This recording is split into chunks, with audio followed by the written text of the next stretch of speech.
근데 그 돈을 뭐 자본 유출 이런 이야기 우리 언론에는 그런 이야기가 계속 나오잖아요. 뭐 자본 유출이 뭐 80조가 됐었다 뭐 그런 이야기도 나오고 그러는데 그 한편으로는 중국이 그렇게 많이 돈을 벌어놨었는데 무역으로 돈이 없을 리는 없을 것 같은데 외국 자본이 유출되는 게 중국한테도 큰 문제입니까? 어떻게 보세요? 저는 그 돈이 없어서 문제가 아니라 예. 중국의 소비 심리, 투자 심리 악영향을 줘요. 우리도 그렇지만 예. 삼성전자를 외국인이 5조씩 팔고 있다. 이랬을 때 주식시장에 엄청난 샥이 있고 예. 또 일반인들 입장에서는 외국인들이 우리를 버리는갑다. 이런 느낌이 있는 거죠. 예. 또 중국의 지금 FDI 문제는 두 가지가 있는데 언론에 보도되는 것은 FDI가 마이너스가 나왔다. 그러니까 순유출이 생겼다고 하는 게 있는데 그건 뭐냐면 외환관리국에서 집계하는 플로우 개념이에요. 예. 근데 이거는 뭐냐면 배당하고 이자. 그래서 그거를 예전 같았으면 중국이 계속 성장하고 환율도 계속 절상이 되니까 그냥 중국에 두는 것이 이게 계속 이익을 발생시킬 수 있기 때문에 돈을 안 가져갔던 거죠. 그런데 지금 중국 같은 경우는 환율이 6.3에서 7.15까지 15%가 절하가 됐어요. 예. 그럼 환율이 절하가 되면 배당이나 이자를 가만두면 가만져서 15%가 손실이 나는 거죠. 예. 그러니까 그것을 바로 이제 빼나가는 게 FDI에서 그 캐시 아웃플로우가 있다는 얘기고 예. 지금 우리가 얘기하는 FDI는 뭐냐면 그 거기다 공장 짓고 뭐 이러는 거잖아요. 그렇죠, 그렇죠. 이제 그린필드 FDI라고 그러는데 예.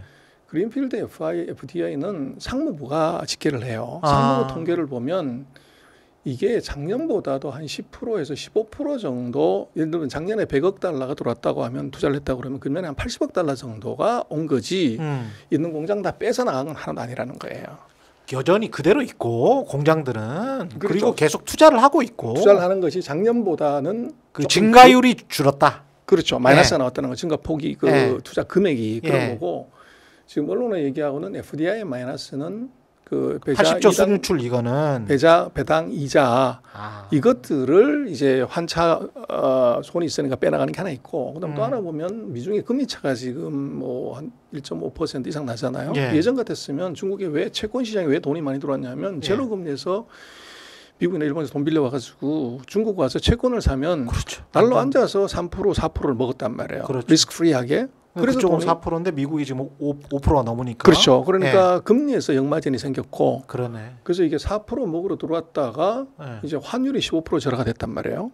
그럼 있을 이유가 없지. 그렇죠. 네. 그리고 미중 금리 차가 한 1%, 1.5 되니까 터지는 게 한 기회기 비용까지 하면 16, 7%가 손실이 나는 거죠. 그러네요. 그러니까 채권에서 돈을 왕창 뺀 거고. 빼서. 그래서 이제 그게 FDI 그 외환 관리에서 나오는 숫자의 마이너스는 금리 차하고 환율 차 때문에 생기는 그 배당 이자 소득하고 채권에서 돈이 빠진 게 마이너스가 나온 거고 공장을 짓는 것은 그건 작년 대비해서 그 투자가 한 10% 정도, 15% 정도 투자 금액이 이 적게 투자를 했다는 것이지 돈을 완전히 있는 공장 팔아서 갔다는 건 전혀 아니에요. 앞으로는 그러면 어떻게 됩니까? 특히 환율 같은 경우는 우리랑 과거에는 연동되는 경향이 굉장히 강했잖아요. 위안화하고 원화하고 어떻게 보세요? 그래서 이제 그 왜 환율이 절하되냐는 것은 이제 중국은 환율도 정부가 관리하는 환율에 정부가 얼마든지 절상시킬 수가 있는데 기본적으로는 달러하고 연동이 되기 때문에 달러가 절상이 되면 모든 화폐는 절하가 되겠어요. 그래서 지금 뭐 달러가 계속 강세로 갔잖아요. 그러니까 그렇죠. 위안화가 약세를 먹었던 건 당연하고 근데 지금 달러가 더 이상 뭐 금리 안 올린다고 그러면 저건 약세로 돌아가게 되면 원화든 위안화든 다시 강세로 돌아갈 가능성이 높죠. 그렇게 되면 이제 환차손 때문에 자금을 유출했던 자금들은 아마 더 이상 유출될 가능성은 없고 만약에 환율이 달러가 더 약세가 심화된다고 하면 달러 강세는 더 세지면 이제 역으로 최근 1년간의 유출에서 유입으로 들어오게 되죠. 그럴 가능성이 지금 있어 보이고 이제 왜 이게 그 중국이 작년에 보면 무역수지 적자가 8천억 달러 이상 나요. 뭐 돈이 없는 것도 아닌데 왜 거기다가 이제 난리를 치냐 그러면 그리고 이번에 시진핑이 그 샌프란시스코 정상회담을 갔어요. 근데 제가 볼 때는 그 정상회담에서 합의된 것도 없을 뿐더러 바이든하고 둘이 정상회담 얘기를 자세히 들어보면 서로가 딴 데 보고 얘기를 해요. 그 회담 자체가 제가 볼 때는 별로 의미가 없는 회담이었는데 제가 볼 때는 중국의 시진핑은 IR하러 갔다. 뭐라고요? IR. IR. 그래서 회담 끝나고 나서 이제 저녁에 보면 기업인들 만찬이 400명 오는 기업 만찬이 있는데 인베스터 릴레이션. 그렇죠. 거기에 그 입장료가 보면 200만 원인가 250만 원인가 그래요. 저녁 밥값이. 근데 시진핑하고 같이 밥 먹는 헤드 테이블은 밥값이 5천만 원인가 그랬어요. 와. 그런데도 이제 줄을 섰다는 거죠. 줄을 섰어요. 미국 기업들이. 그렇죠. 근데 거기 앨런 머스크는 신청을 못 해가지고 밥 못 먹고 갔다는 얘기고. 와. 근데 거기에 시진핑하고 같이 먹는 헤드 테이블에 이제 21명이 미국의 회장들이 같이 밥을 먹었는데 거기에 21명 중에서 7명이 금융회사 회장들이에요. 블랙락부터 시작해가지고 뭐 세계 최대 브리츠로부터 뭐 비자 뭐 해가지고 그래서 미국이 지금 중국 위험하고 뭐 이렇다고 그러는데 대통령도 다 공장 빼고 돈 다 빼라고 그러는데 왜 미국의 금융회사 회장들은 거기 가서 5천만 원을 내고 밥 먹었냐 이거죠. 그걸 놓고 보면 이제 중국의 아마 금융에 있어서 스탠스의 변화가 있는 것 같아요. 뭔가가. 미국이 근데 그거는 끊임없이 원했던 거 아닙니까? 그렇죠. 금융시장 개방해라. 그렇죠. 우리 먹을 거는 그거밖에 없다. 그렇죠. 뭐 이런 거잖아요. 그거를 중국이 자발적으로 개발한 것이 아니라 그 환율이 변화되고 금리가 변하면서 중국이 이제 문을 열게 되는 그런 효과를 가져온 것 같아요. 이제 오히려 이제 미국도 금리 인하하고 내년부터는 그러니까 이쪽으로 이제 중국 쪽으로 쓱 들어갈 수가 있겠군요. 그렇죠. 그러면서 위안화가 강세가 되면 뭐 더블로 먹을 수 있으니까 이쪽에서는. 그렇죠. 반대로 이제 그래서 그런 돈 냄새는 금융회사가 제일 먼저 맡죠. 진짜 잘 맞네. 그리고 중국 입장에서는 아까 말씀드렸지만 외국인들이 뭐 돈 몇백억을 빼간다고 그래가지고 중국 경제 흔들리는 건 아니지만 이 소비를 하지 않는 14개 인민들의 마음속에 이게 외국인이 우리를 버리고 가나? 30년 동안 계속 우리한테 투자를 했다가 왜 돈을 빼가지? 그럼 우리한테 심각한 문제가 있는 거 아니야? 이런 이제 심리적 공포감. 이게 제가 볼 때는 더 크다는 거예요. 그래서 그 뭐 질문제도 그게 있던데 이번에 그 12월 달에 경제 공작 회의를 하는데 그게 뭐가 주목할 게 있냐고 그러면 중국이 역대 이런 표현이 없었어요. 국민들한테 중국 경제에 대한 홍보를 조금 해야 된다. 이런 말이 거기 들어가 있어요. 늘 좋았기 때문에 그런 표현은 있을 필요가 없었지. 그렇죠. 그런데 그거는 국민들에 대해서 자신감을 갖게 할 필요가 있다. 그 얘기는 이제 뭐 중국 경제 광명론이나 광명이 비친다 그러는 그 얘기를 해야 된다고 정부 공식 문서에 그게 나와요. 그 얘기는 외자의 유출로 인한 이제 그 중국인들의 심리 위축 그리고 있었구나. 내수가 아까 말씀드렸던 것처럼 3년 동안의 그런 코로나 이펙트로 인한 이제 어떻게 보면 상처 효과 트라우마 이게 같이 있는 상태에서 외자가 빠지게 되면 국민들의 소비 심리가 굉장히 나쁠 수가 있다. 그래서 이거를 이제 바꾸려면 어떻게 해야 되냐면 결국 우리도 그렇습니다만은 그 자동차하고 뭐 아까 말씀하신 내구재 위주로 가전 뭐 현대백화점 뭐 갤러리아 백화점 명품점에 물건 잘 팔리는 방법은 간단해요. 주가 올라가고 부동산 가격 올라가면 무조건 팔립니다. 그렇습니까? 그래서 그게 이제 결국은 그 소득을 증가시킬 수 있는 방법이 있어야 되는데 주가 3년 동안 계속 빠졌고 부동산 3년 동안 계속 빠졌단 말이에요. 그렇죠. 그러니까 웰스 이펙트가 완전히 없어졌기 때문에 부의 효과 돈이 있어도 이게 돈이 없는 것 같이 느껴지는 그 효과가 있었다는 거죠. 그럼 결국은 그걸 치유를 하려고 하면 주가가 부동산에 올라가게 되면 다시 웰스 이펙트가 생기는 거고. 그래서 그걸 하려면 부동산부터 올려야 되니까 아까 말씀드렸던 정부가 이제 모든 규제 다 해제하고 집을 사라고 이제 계속적으로 푸시를 하고 있는 거죠. 시작이 됐구나. 그래서 저는 뭐 여러 가지를 볼 수 있지만 미국의 금융회사 회장들이 대통령도 투자하지 말고 다 빼라고 하는 그기에 왜 이제 5천만 원씩 내고 갔냐. 그게 답이 있는 것 같아요.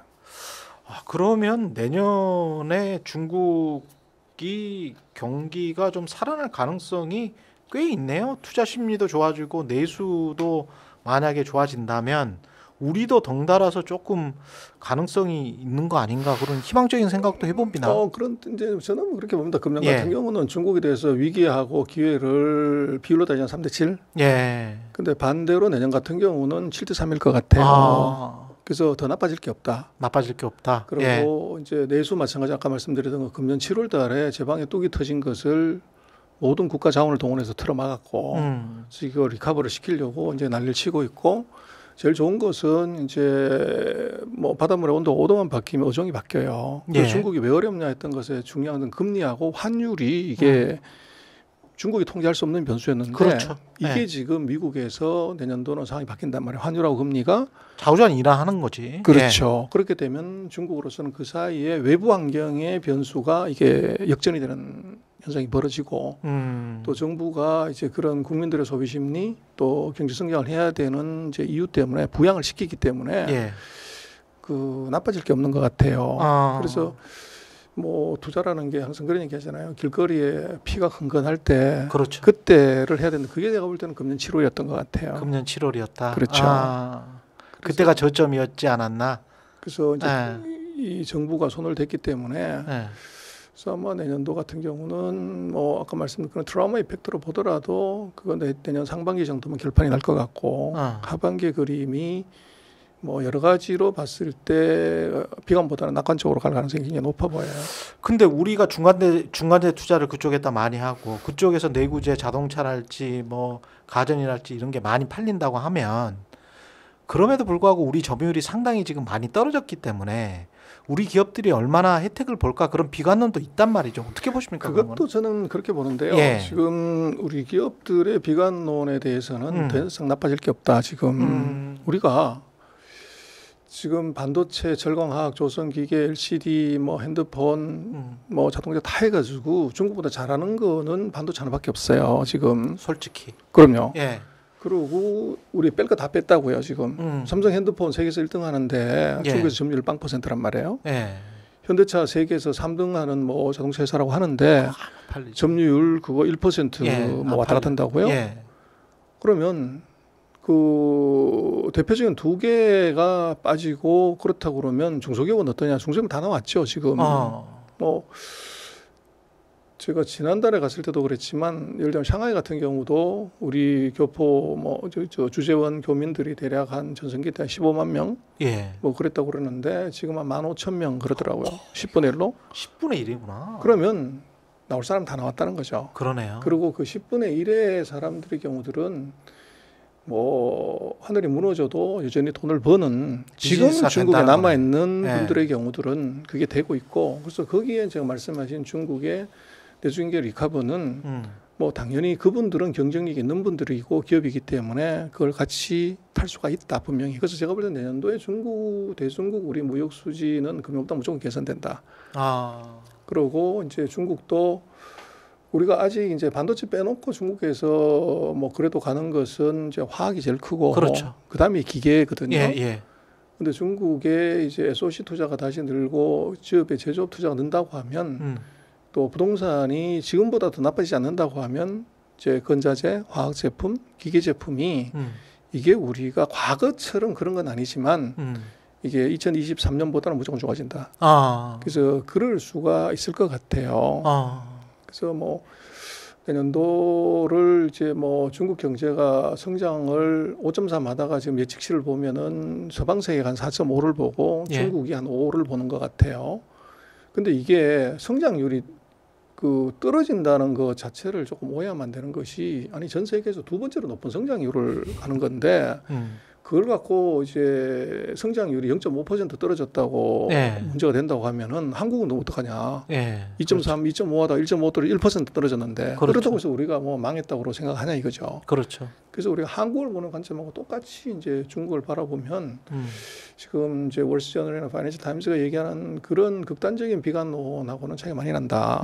그리고 잘 봐야 되는 것은 이게 한국 기업들의 어떤 액션을 가지고 중국을 판단하면 실수한다. 그래요. 그래서 지금 뭐 심플하게 보자면 그럼 전 세계에서 지금 최고의 경영의 구루가 누구냐?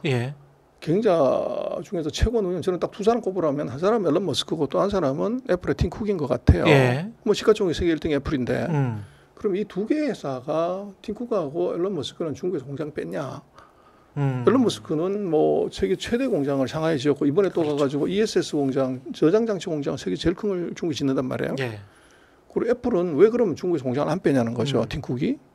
그리고 지금 뭐 자동차 얘기를 하지만 GM하고 포드는 중국이 안 좋다는데 왜 자동차 공장을 안 빼냐. 미국 자동차 3사 중에 하나인 GM 포드가. 그렇죠. 예. 그리고 이 내수가 중국이 지금 문제를 해가지고 다 빼야 된다고 그러는데 그래서 우리나라 화장품 회사 뭐 이제 경공 제품을 다 빠졌다고 그러는데 예. 미국의 맥도날드는 그럼 왜 중국에서 그 점포 철수 안 하냐? 스타벅스는 그리고 월마트는 그래서 스타벅스 계속 점포 내고 맥도날드 계속 증설을 하잖아요. 잘 팔려. 아이폰도 잘 팔려. 그래서 중국에서. 아이폰도 우리는 삼성은 중국에서 다 적고 나왔지만 예. 아이폰은 여전히 19%뭐 20% 맞아요. 점유율로 1등 아니면 2등을 해요. 그러면 애플의 팀 쿡은 정신 나간 사람이냐? 그리고 20% 점유율을 계속 유지한다는 거. 그리고 전 세계 지금 최대 핸드폰 시장이 중국이에요. 그렇지. 그래서 그거를 우리가 한국에서 1인당 인건 1인당 소득 12,000달러의 인건비를 못 맞추는 중소 중견기업들이 이제 제조업 경쟁력 약화 때문에 빠져나오는 거를 그거를 이제 어떻게 보면 탈중국의 어떤 이제 분위기에 같이 해가지고 같이 엎어 씌워서 그러네요. 이제 중국이 대단히 위험하고 거기 들어가면 안 된다. 이제 이걸로 우리가 계속 일관을 하는 거죠. 그리고 생각을 해보면 우리가 최근 30년, 92년에 수교해가지고 2022년까지 대중국 무역 흑자가 어마어마했죠. 우리. 7,200억 달러인가 그렇게 벌었어요. 와. 그리고 30년 동안 우리가 한 번도 적자 낸 적이 없어요. 그렇죠. 연간으로 보면. 예. 근데 일본한테는 똑같은 기간 30년 우리가 6천억 불 가까이 적자를 냈다고요. 근데 일본으로부터 30년 적자 낸 것은 뭐 크게 문제가 안 되는데 예. 중국에서 그리고 금년 2023년에만 지금 적자가 난 거잖아요. 한 해만. 그러면 일본한테서 30년 적자 난 거 문제가 없고 중국에서 1년 적자 난 게 뭐 그렇게 시리어스 하냐고 그러는데 근데 이번에 보면은 뭐 어젠가 보면은 우리나라 최대 수출국이 미국이 됐다. 그리고 무역 수지적자도 미국이 이제 보고 중국의 적자를 봤다고 그러는데 예. 그걸 또 자세히 좀 우리가 봐야 될 필요가 있는 것이 중국은 우리가 그럼 미국에서 뭘 갖고 흑자를 냈냐면 자동차가 배터리란 말이에요. 예. 그게 이제 흑자의 주 요인인데 예. 그러면 우리가 배터리하고 전기차의 소재를 어디서 갖고 오냐? 중국으로부터. 예. 80% 이상 중국에서 갖고 오거든요. 예. 반도체가 큰 기여를 하는데 반도체도 한 40%를 중국에서 갖고 와요. 예. 그러면 지금 중국은 제가 볼 때는 우리로서는 시장이 아니라고 하면 이것은 원자재 공급국이다. 그러네. 중동하고 똑같아요. 사우디하고 똑같다고 중국은 이제는 우리 사우디로 봐야 되는 거죠. 석유 가지고 오는 거하고 똑같군요. 그렇죠. 예. 만약에 이번에 우리 요소수 때문에 난리 났잖아요. 예. 그 요소수 별거 아닌 것처럼 보죠. 이걸 막는 순간에 우리나라 모든 물류가 스톱이 된다고. 그럼 그렇죠. 제조업 다 스톱되는 거죠. 그래서 중국에 대한 생각은 저는 좀 발상전환을 해야 되는 것이 그 첫 번째는 이게 중국 시장이 망한 거라고 보기보다는 우리나라 제조업이 그 사이에 R&D나 신제품 개발을 게을리해서 중국이나 또는 중국에 들어와 있는 다른 나라 기업한테 뒤통수 맞아서 나온 것이지 중국 시장이 이게 마이너스 나와가지고 망해서 그런 건 아니다는 것들을 정확히 인식할 필요가 있고 그러네요. 그리고 한 해 정도 무역 수지 적자가 났다고 하면 30년간 벌었는데 그럼 우리가 해야 되는 것은 적자를 흑자로 바꿀 전환 전략이라든지 또는 이거를 적자를 어떻게 대폭적으로 줄일 거냐는 거를 연구하고 해야지 그거는 얘기 안 하고서 매일 중국에서 탈중국 해야 된다. 중국 저거 망해. 위기야. 이렇게만 얘기하는 것이 우리 경제에 무슨 도움이 되냐는 거죠. 대체할 수 없는 원재료 같은 거는 대체할 수가 없잖아요. 사실 배터리 재료 같은 경우는 그쪽에서 다 가져와야 되는데 그리고 만약에 남미나 뭐 포스코가 뭐 한다고는 합니다만은 앞으로 이제 차차 해가지고 그쪽에서 하려고 하면 또 우리 기업 입장에서는 비용이 엄청나게 많이 들 거란 말이죠. 그 대체 재료를 하려면. 그래서 저는 우리가 꼭히 뭐 중국에서 그렇게 꼭 흑자를 내야 되냐. 지금 일본이 우리한테 뭐 반도체, 자동차, 가전 뭐 다 넘겼단 말이에요. 그렇다고 해서 일본이 뭐 우리한테 그렇게 원통해 하냐. 얘들이 원자재 소재 팔아가지고 돈을 차곡차곡 30년 동안 흑자를 내 먹잖아요. 그렇죠. 중국도 제가 볼 때 우리가 그 유럽이나 미국을 상대로 해서 전기차 팔고 반도체 팔고 핸드폰 팔고 그 대신 중국으로부터 지금 우리 원자재를 잘 사와가지고 거기서 흑자를 내면 되는 거죠. 그걸로 고부가치의 다른 정밀한 제품을 만들어야 된다. 그렇죠. 그렇게 하면 되는데 그걸 적자 났다고 저걸 버려야 되는 시장이다. 이렇게 얘기하는 것은 조금 안 맞고. 전혀 아니지. 그리고 지금 전 세계에서 자동차 시장이 누가 제일 크냐. 전기차 시장이 작년에 보면 미국이 99만 대를 샀고 중국이 680만 대를 샀어요. 7배나 커요. 핸드폰 뭐 미국이 한 4억 5천만이지만 중국이 17억 명 가입자가 있어요. 그래서 지금 전 세계 최대 자동차 시장, 핸드폰 시장이 지금 중국이라고요. 예. 전기차 시장 마찬가지고. 그런데 예. 그 시장을 우리가 저거 뭐 포도가 시기 때문에 우리는 이제 안 먹어. 예. 이렇게 얘기하는 것은 사실은 맞지는 않죠.